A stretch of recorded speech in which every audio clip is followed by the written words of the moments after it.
Home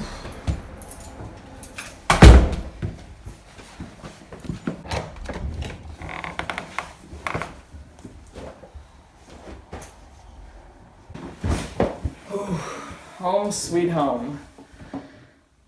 Alright, bag. Are you ready for the haul of a lifetime?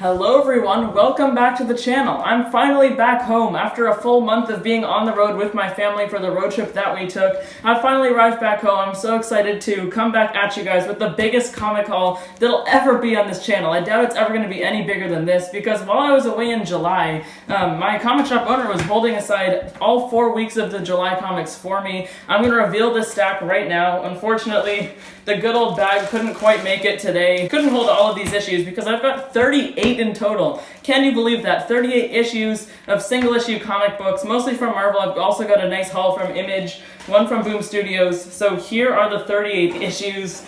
Oh my gosh, this is a lot of reading to do. I don't know if I'm ever going to be able to read all of these issues, but there's the stack. That is quite an amazing amount of issues. We got to get right into this though. I'm going to make sure to tell you guys all that you need to know about these issues, but we're going to try to get through it quickly because this is a huge haul. Entire month of July, all has led up to this, and I'm super excited to show you guys what I got. So naturally, we'll start off with Marvel. I got most of my haul from Marvel, and we've got like 3 or 4 different event comics that are going on from Marvel right now that I'm going to need to get caught up on. So we're going to start with Infinite Destinies. First issue that I've got here is Infinite Destinies, Amazing Spider-Man Annual, issue number 2, and Infinite Destinies just follows the Infinity Stones. Ever since the Infinity Wars event, which was the last time we saw them, we found out that the Infinity Stones have traveled to different hosts, and they're granting these hosts power. So Infinite Destinies is just revisiting the Infinity Stones because it's been so long, and revealing some of these new hosts. So we've known that Star, who's a new Captain Marvel villain, is one of these Infinity Stone hosts. She's in possession of the Reality Stone. So this is just seeing Spider-Man teaming up with her. Then we got one more Infinite Destinies issue in the month of July.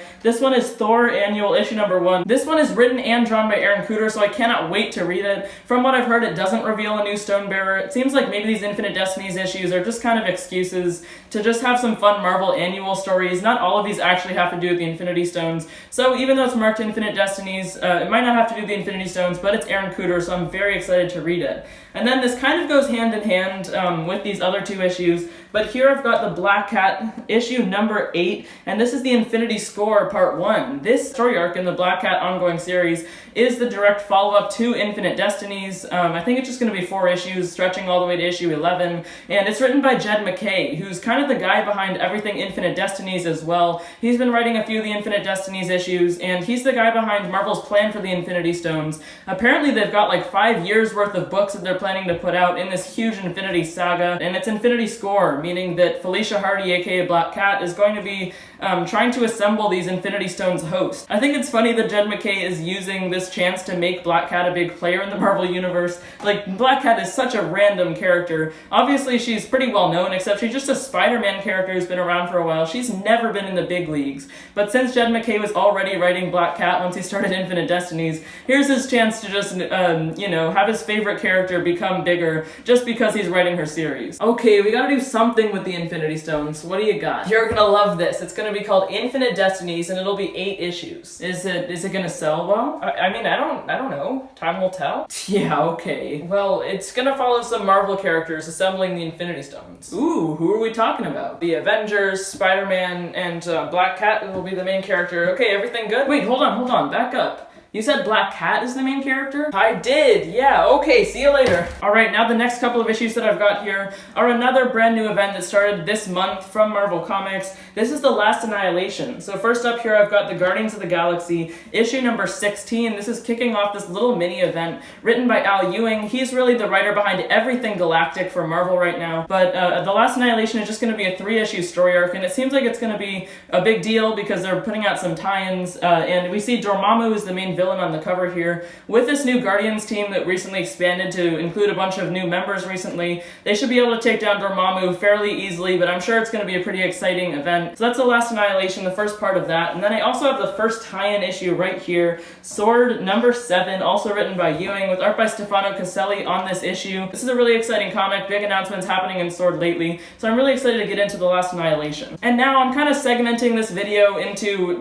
different chunks, different characters, categories, so now we're moving over to Spider-Man. First I've got this sort of mini event that just started this month. I've got 3 issues of it, and it's Extreme Carnage. We see on the cover there, though, it's Flash Thompson and Scream. So after the events of Venom issue number 200, we saw Donny Cates and Ryan Stegman's run on the Venom series wrap up, and Eddie Brock becoming the King in Black, basically this god who can take possession of different symbiotes. So this series is just kind of a bridge between Donny Cates' run and Al Ewing and Ram V's run once that starts in October. It's just some more symbiote action that we can get until that actually starts up. We saw this organization, I forget their names, but these guys in green suits in Venom number 200 when they were teasing this event, we saw them murdering different random people who were in possession of symbiote. I did a whole video explaining it. If you'd like to check that out, I've just got some more information on that. Check out that video if you'd like some more info, but I'm really excited to get into Extreme Carnage. So that's the first issue that we have right there. Then we have the second issue, is Extreme Carnage Scream, issue number 1, and it's just the second part of this Extreme Carnage event.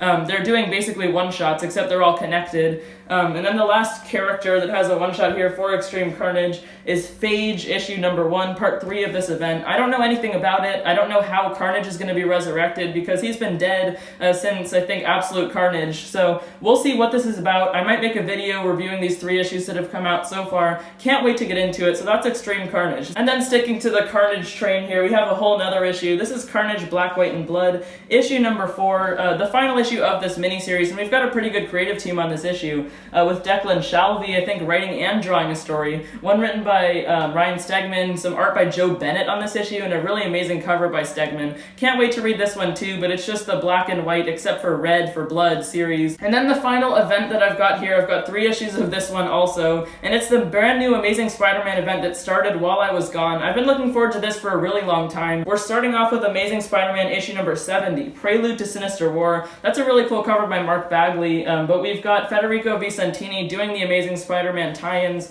for the Sinister War series, and I don't know, I guess this will set up the whole series. I think it should be kind of a bridge issue, which I can definitely appreciate. So that's number 70, and then we've got, in the chronological order you're supposed to read these, Sinister War, issue number 1. It's just going to be 4 issues before Nick Spencer's run wraps up with issue number 74 of Amazing Spider-Man, before the new creative team takes over. Big oversized issue with Mark Bagley doing the pencils for this whole miniseries. And then we've also got the Amazing Spider-Man issue number 71. You can see here on the cover, Sinister War tie-in, they've got that tag on it, and Kindred, who's been the main villain through a lot of Nick Spencer's run on Spider-Man, this looming threat. It's been revealed since that he's actually Harry Osborn, Peter's old friend, but seems like he's going to be in the background of Sinister War and ultimately is going to be part of the finale to Spencer's run. Sinister War looks like it's going to be a pretty big event, so that's the 3 issues of that series we've gotten so far. Sticking with the Spider-Man train here, I've got 3 sort of alternative Spider-Man titles that don't exactly follow present-day Peter Parker. First of them here is the brand new first issue of a 5-issue miniseries. It's Symbiote Spider-Man Crossroads, issue number 1 by Peter David and Greg Land. They've been doing these Symbiote Spider-Man miniseries for a few years now, but this one being a bridge to Peter David's Hulk run. And then we've got an alternate universe Peter Parker story, Spider-Man Spider Shadow, issue number 4 of 5, so it's almost wrapping up here. The Chip Zdarsky miniseries that has been going on for a little while now. And this is part of Marvel's brand new What If sort of rebranding, with the What If show starting very soon. They're, trying to put out some What If comic books. What if Peter Parker had kept the Venom symbiote? So this kind of ties into the Symbiote Spider-Man issue I just showed you. And then wrapping it up with my Spider-Man haul for this month, we've got Miles Morales Spider-Man number 28. You can barely even include this in the Spider-Man category because he's his own character, but still, Miles has been one of the very best series coming out from Marvel Comics lately. Saladin Ahmed and Carmen Carnero doing an absolutely fabulous job on this series with a good lighthearted tone, but also some very huge things happening in Miles' life that seem pretty life-changing in this Clone Saga story arc. And now for a tiny little X-Men segment this week. I haven't been getting that much X-Men stuff. I only have 2 2 issues of any Dawn of X, or I guess Reign of X comics in this case for this whole month. But the first one is a huge issue that we've all been waiting on for such a long time. It's X-Men issue number 1. This has been teased for so long, especially at the Hellfire Gala, which just wrapped up last month. And this is the new X-Men team. Now Jerry Duggan and Pepe Larraz are taking over, following the brand new X-Men team that was revealed at this one night of the Hellfire Gala last month. So new direction for X-Men, we'll see what they do with it. And then to wrap up the X-Men segment, we have X-Force number 21. Right now I'm just getting these 2 X-Men series before things ramp up with Inferno, with Trial of Magneto, and all of the other X-Men announcements that we've got coming up, new X-Men series. So, you know, we see this Terra Verdun ambassador who turned into a plant. I can't wait to read this one. X-Force has been pretty good lately, and I don't know where they're going to go with the series from here, so I guess I'll find out. And next up, I've got a brand new ongoing series from Marvel. As you can see, it's Moon Knight issue number 1. I really love that awesome cover by Steve McNiven with Moon Knight drenched in rain on like that famous, you know, weird gargoyle statue that Spider-Man and Batman are always standing on. So this is definitely a good jumping on point. I've heard from a few people. Written by Jed MacKay, one of the big writers in comics right now, the guy behind Infinite Destinies and Black Cat. I'm excited to find out more about this character, to find out how his powers work, his multiple personality disorder,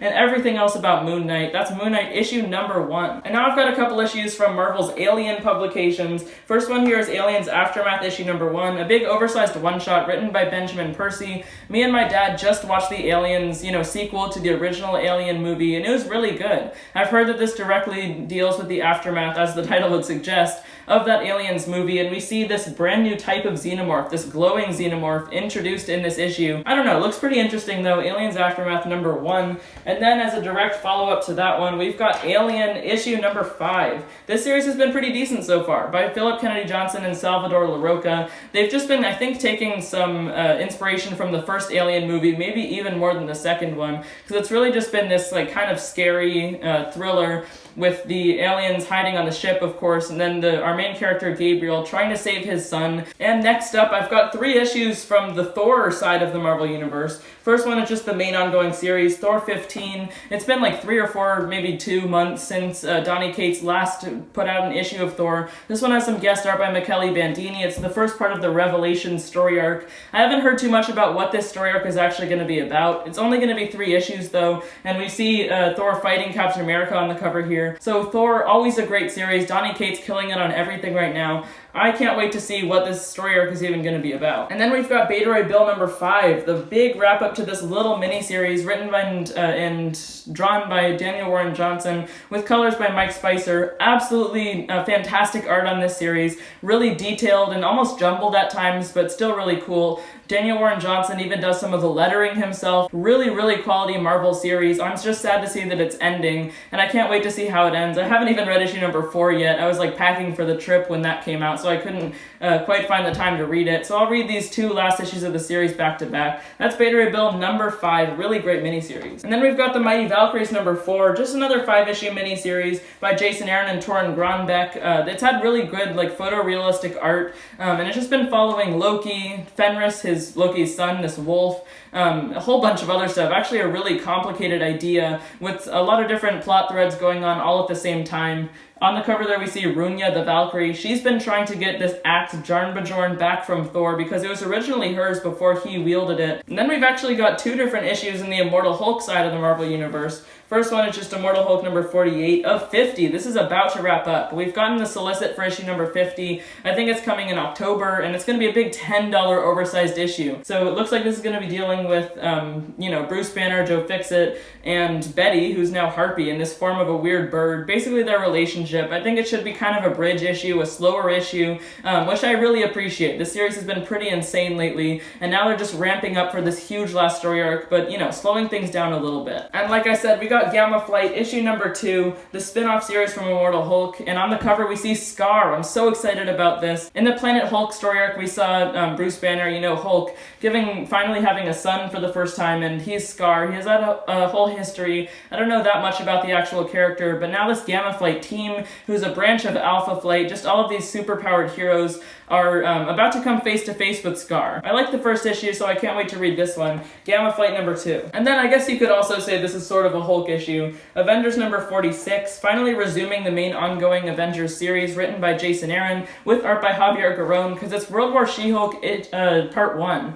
And we just got the Heroes Reborn event in, I think it was May and June. That whole event ran, and now we're just back to regular Avengers once again. So yeah, I don't know what they're going to do with this. It looks like it's involving She-Hulk, should be kind of a She-Hulk centered story arc. I think it's just going to be 4 issues while they're ramping up for Avengers number 50. And the final issue that I've got from Marvel Comics, so that was like over 20 issues, is Fantastic Four number 34. As I was saying, Fantastic Four is probably like maybe my favorite series that Marvel's publishing right now. It's absolutely great, written by Dan Slott with art by R.B. Silva. This is part 3 and the big finale to The Bride of Doom. Next issue we get number 35, which is also the 60th anniversary of Fantastic Four issue. It's going to be a big $10 one following Kang the Conqueror as the villain, I'm pretty sure. A lot of big stuff coming up for this one too, and I can't wait to read the finale to Bride of Doom. And now moving on to Image Comics, I've got 4 issues of a brand new series that they just started publishing this month. It was weekly while I was away, and this is Skybound X. So Skybound is just a company that has been making comics under Image for 10 years now. That's what the X stands for, and they're just celebrating these 10 years by introducing new characters,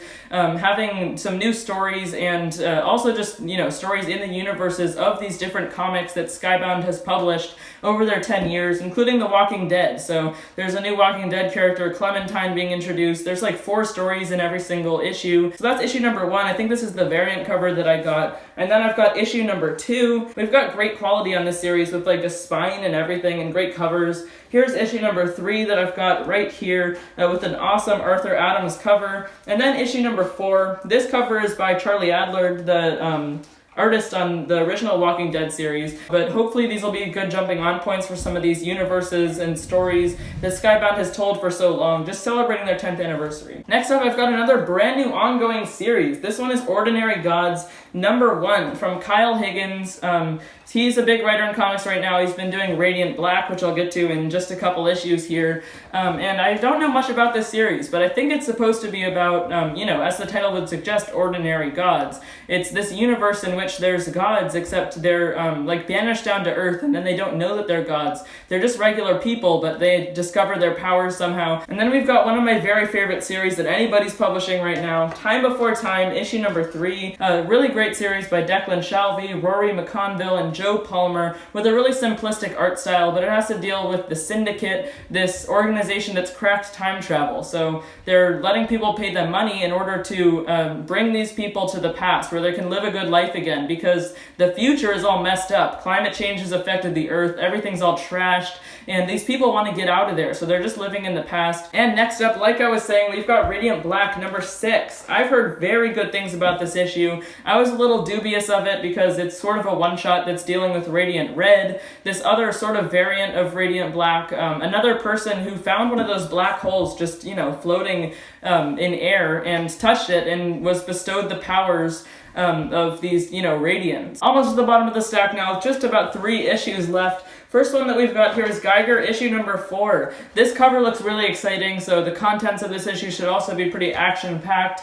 Geiger, this glowing man who also goes by a lot of different names, he was just a regular man, but then when the world went to hell, he was caught in the crossfire of this nuclear bomb that was dropped. Basically, it's just a post-apocalyptic world in which, you know, nuclear war happened, so now you can't go outside without wearing covering, without wearing a radioactive suit. And the second to last issue I've got to show you guys from my July Comics haul is Spawn number 320, another really, really great Image series right now, still written by Todd McFarlane, who created the character way back in 1992, I believe, with art by Carlo Barberi and our super cool cover there. As it says at the bottom here, I don't know if you can read it, but this is part of the new Spawn's Universe titles. And to wrap things up, I've got one issue from Boom Studios. This video has taken a very long time to record to show you guys all of these issues, but I've got it right here, Berserker number 4, to finish off this insane haul. I think this is wrapping up the first story arc, and it's been dragging a little bit in my opinion. We've just been seeing a lot of this character, the main character, B's origin,